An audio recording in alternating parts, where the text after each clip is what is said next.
नमस्कार दोस्तों, मैं सुरेश दांगी आप सभी का स्वागत करता हूँ हमारे YouTube channel the dream of future पर। दोस्तों, आज हमारा टॉपिक है हिंदी व्याकरण का वर्ण। ठीक है, हमारा टॉपिक क्या है दोस्तों? वर्ण। जैसा कि दोस्तों आप सबको पता है, वर्ण कितने प्रकार के होते हैं? दोस्तों, वर्ण दो प्रकार के होते हैं। कौन कौन से होते हैं? पहला प्रकार का होता है स्वर वर्ण और दूसरे प्रकार में होते हैं व्यंजन वर्ण। ठीक है दोस्तों, अब हम देखेंगे स्वर वर्ण और व्यंजन वर्ण की परिभाषा। स्वर वर्ण की परिभाषा क्या होती है दोस्तों? स्वर वर्ण क्या होते हैं? स्वतंत्र होते हैं। क्या होते हैं दोस्तों? स्वर जो है वो स्वतंत्र होते हैं और इनके उच्चारण के लिए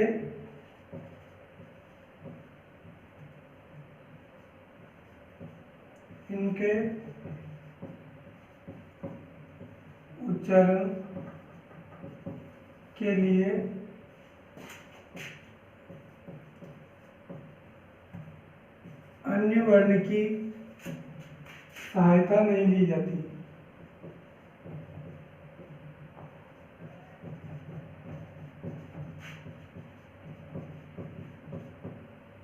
क्या होता है दोस्तों? स्वर वर्ण की परिभाषा है, स्वर वर्ण स्वतंत्र होते हैं तथा इनके उच्चारण के लिए किसी अन्य वर्ण की सहायता नहीं ली जाती। अब हम देखेंगे दोस्तों व्यंजन वर्ण की परिभाषा। क्या होती है दोस्तों व्यंजन वर्ण की परिभाषा? ये का मतलब व्यंजन स्वतंत्र नहीं होते हैं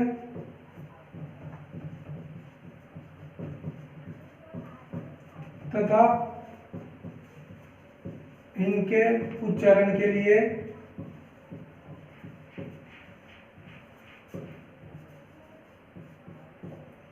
अन्य वर्ण या स्वर वर्णों की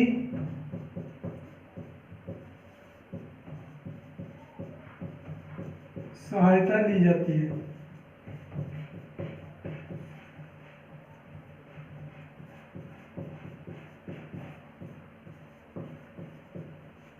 ठीक है दोस्तों, अब हम देखेंगे स्वर कौन कौन से होते हैं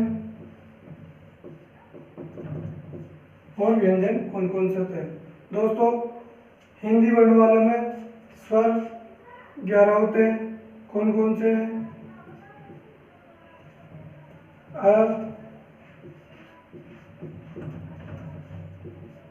आ, ई,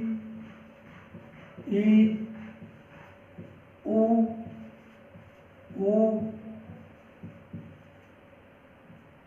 री,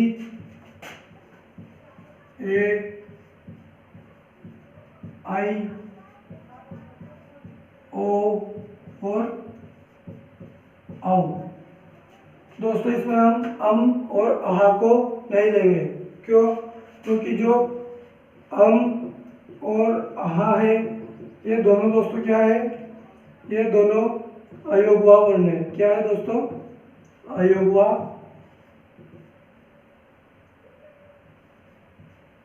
अयोगवा वर्ण। अब दोस्तों ये अयोगवा क्या होता है, तो इसके बारे में हम डिस्कस कर लेते हैं। दोस्तों, अयोगवा को अगर हम ऐसे तोड़ेंगे 3 पार्ट में तो आ का मतलब हमको नहीं के रूप में मिलेगा। ठीक है दोस्तों, और योग का मतलब होता है जुड़ना। ठीक है, क्या होता है? जुड़ना या जुड़कर।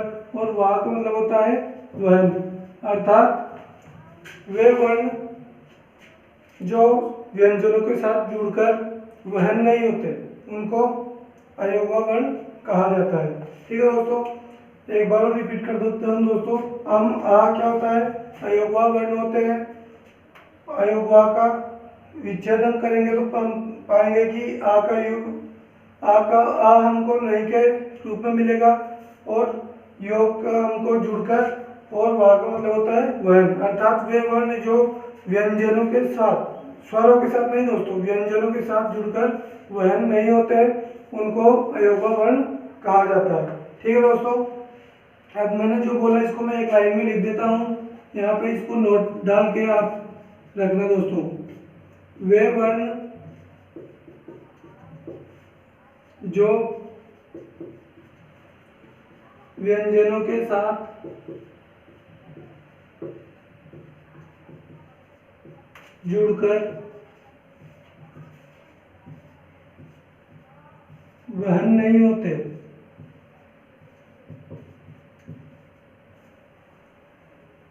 वहन नहीं होते, क्या कहलाते हैं? वे अयोगवा कहलाते हैं दोस्तों।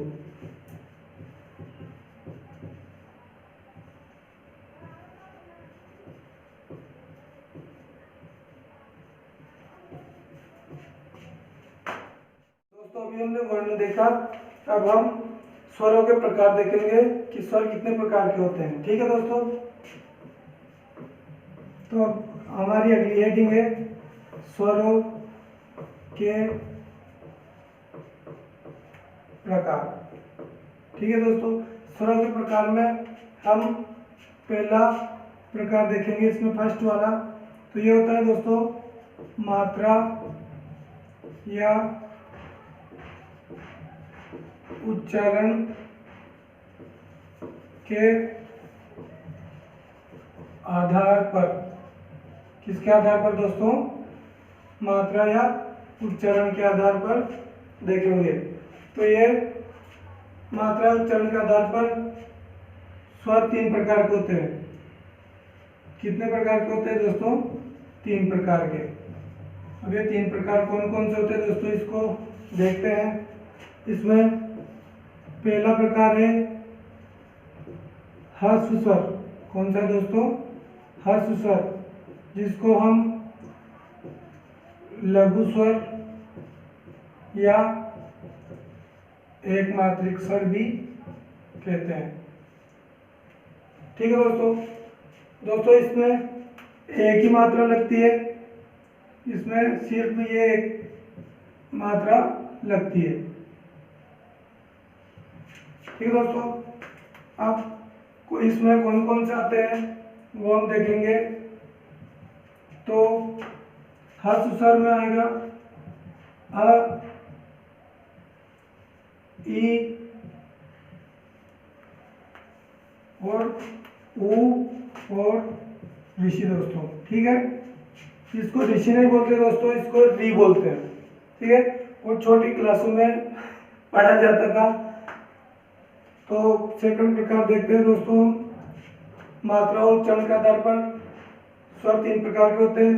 पहला है ह्रस्व स्वर, इसको हम लघु स्वर या एक मात्रिक स्वर भी कहते हैं। और दोस्तों इसकी एक मात्रा होती है जिसको हम खड़ी पाई के रूप में लिखते हैं। अब सेकंड प्रकार है दोस्तों हमारा दीर्घ स्वर। कौन सा है दोस्तों? दीर्घ स्वर। इसको हम गुरु स्वर भी कहते हैं। क्या कहते हैं दोस्तों? गुरु स्वर या द्विमात्रिक स्वर भी कहते हैं। ठीक है दोस्तों, और इसकी मात्रा होती है दोस्तों अंग्रेजी के वर्ण एस के रूप में इसको लिखा जाता है। ठीक है दोस्तों, अब ये कौन कौन से होते हैं आइए इनको देखते हैं। ये होते हैं दोस्तों आ, ई, उ, ए, आई, ओ, औ। ठीक है दोस्तों, अब दोस्तों हम देखेंगे मात्रा और उच्चारण के आधार पर स्वरों का तीसरा प्रकार। ये होता है दोस्तों प्लुत स्वर। कौन सा होता है दोस्तों? प्लुत स्वर।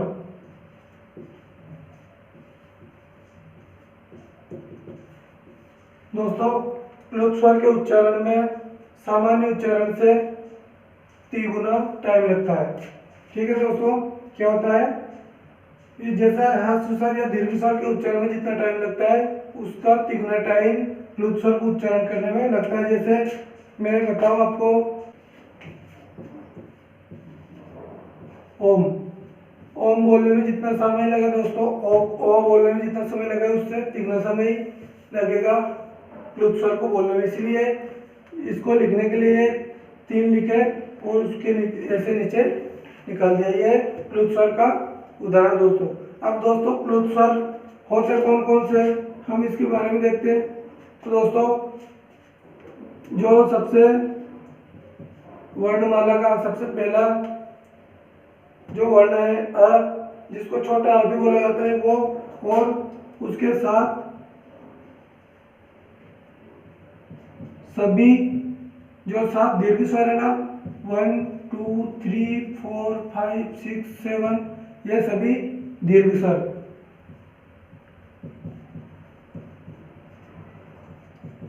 इन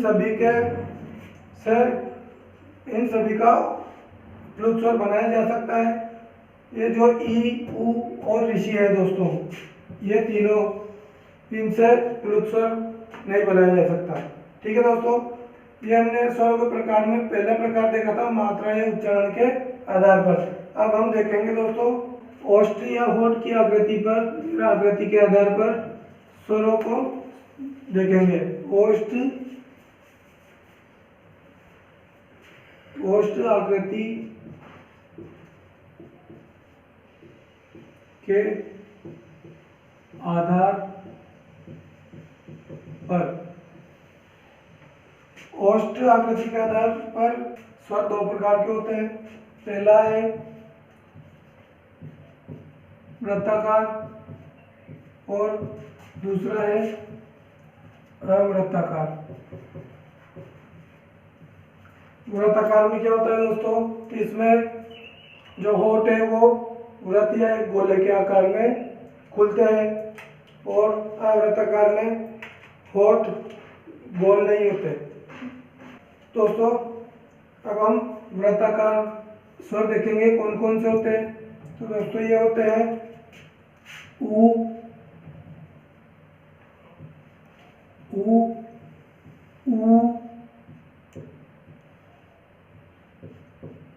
ओ, औ और ओ। ठीक है दोस्तों, वृत्ताकार स्वर कौन कौन से होते हैं, उ, ओ, औ और ओ। अब हम अवृत्ताकार स्वर देखेंगे दोस्तों। इसमें आते हैं अ, आ, ई, री, ए और आई। ठीक है दोस्तों, उम्मीद कर रहा हूँ दोस्तों कि आपको सब समझ में आ रहा होगा। दोस्तों स्वर के प्रकार में हम तीसरा प्रकार देखेंगे। तीसरा प्रकार होगा दोस्तों जीभ की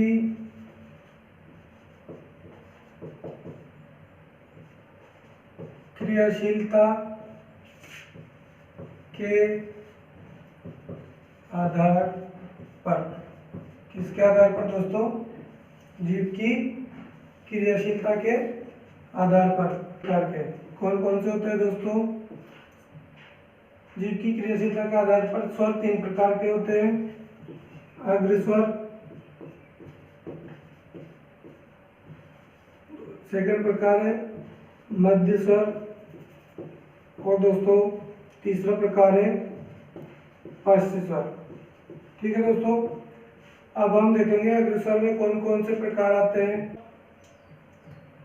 दोस्तों ई, ए, आई और री। ठीक है दोस्तों, कौन कौन से आएंगे स्वर अग्रस्वर में सर, ई, ए, आई और री। ठीक है दोस्तों, अब हम मध्य स्वर में देखेंगे। मध्य स्वर में कौन कौन से स्वर आते हैं।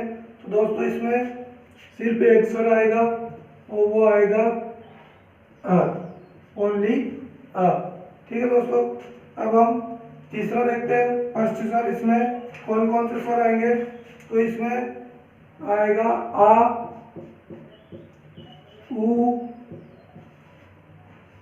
ओ,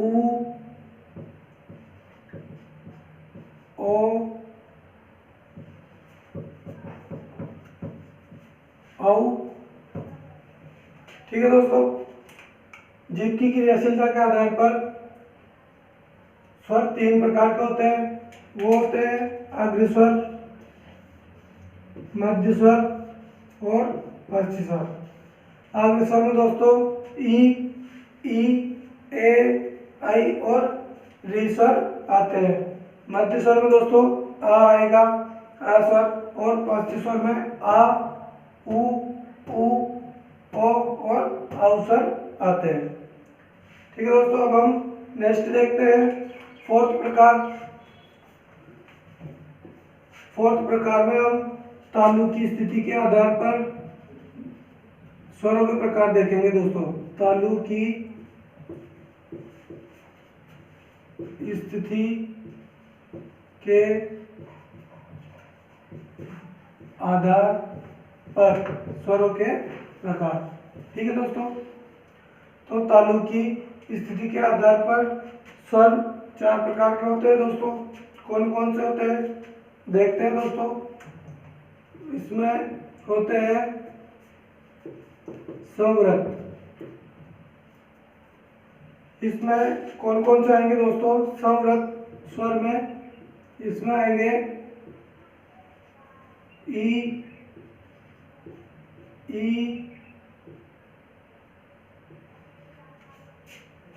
ऊ और वी। कौन कौन सा आएंगे दोस्तों तालु की स्थिति के आधार पर?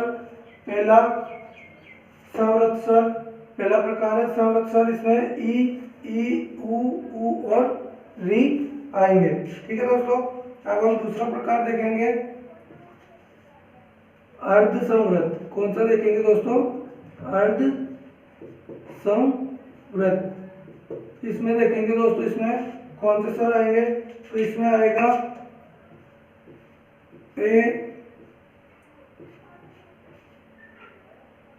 और ओ। ठीक है दोस्तों, अब हम तीसरा प्रकार देखेंगे। तीसरा प्रकार है दोस्तों विवृत। कौन सा है दोस्तों? विवृत स्वर। विवृत स्वर में हम देखेंगे दोस्तों इसमें केवल एक वर्ण आएगा और वो आएगा आ। कौन सा आएगा दोस्तों? आ। अब हम इसका एक और लास्ट जो प्रकार बचा है वो देखेंगे फोर्थ नंबर, वो आएगा अर्ध विवृत। कौन सा है दोस्तों? वो अर्ध विवृत। और अर्ध विवृत में कौन कौन से स्वर आएंगे दोस्तों उनको हम देखते हैं। इसमें आएगा ए, औ और आ। ठीक है दोस्तों, क्या पढ़ा हमने अभी? हमने जीभ की क्रियाशीलता के आधार पर देख लिए तीन प्रकार के स्वर होते हैं, अग्रस्वर, मध्य स्वर और पश्च स्वर। उसके बाद हमने तालु की स्थिति के आधार पर स्वर देखे जो चार प्रकार के होते हैं, संवृत, अर्धवृत, विवृत और अर्धवृत।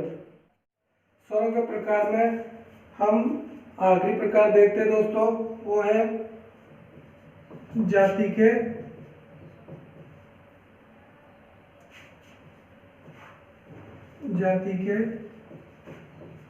आधार पर।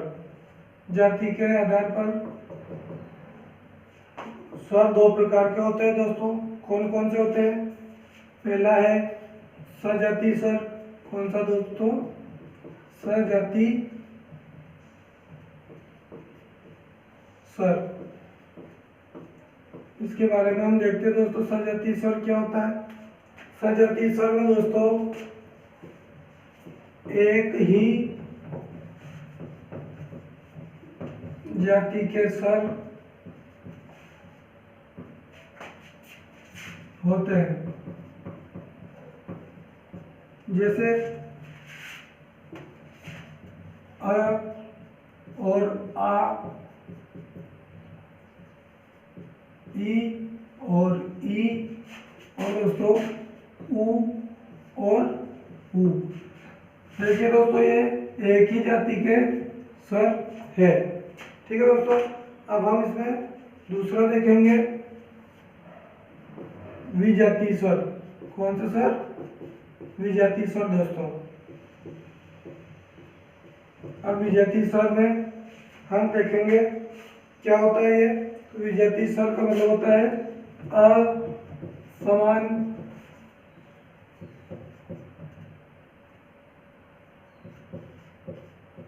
जाति के स्वर। दोस्तों यहाँ पर मात्रा थोड़ी गलत लग गई थी, इसको आप सही कर लीजिएगा।